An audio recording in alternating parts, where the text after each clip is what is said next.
হাজার ডিপ্রেশন তো নিমিশেই চলে যাবে যদি একবার অন্তর থেকে রিয়ালাইজ করতে পারি আমি এমন রবের বান্দা যিনি ইন্নাল্লাহা আলা কুল্লি শাইইন কাদির। আমি তো এমন রবের বান্দা যিনি রব্বুল আলামিন। আমি তো এমন নবীর উম্মত যিনি রাহমাতুল লিল আলামিন। এর চাইতে বড় খুশির বিষয় আর কি হতে পারে?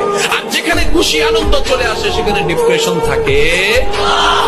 আমরা ডিপ্রেশনে কেন ভুগি জানেন? আমি ছোট্ট একটা কথা বলি আমার অভিজ্ঞতা থেকে।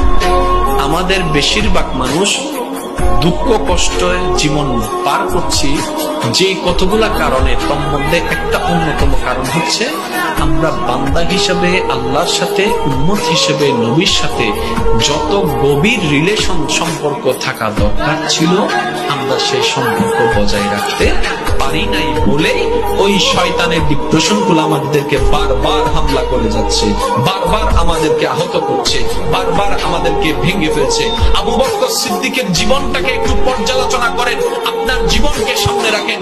আপনার জীবনের কষ্ট সিদ্দিক আকবরের জীবনের কষ্টের সামনে কোনো কিছুই না। আপনার আমার জীবনের কষ্ট ওমর ফারুকের জীবনের সামনে কিচ্ছুই না। আপনার আমার জীবনের কষ্ট ওসমান ও আলীর জীবনের সামনে কিচ্ছুই না। আপনার আমার জীবনের কষ্ট হযরত আমির হামজার জীবনের সামনে কিচ্ছু না।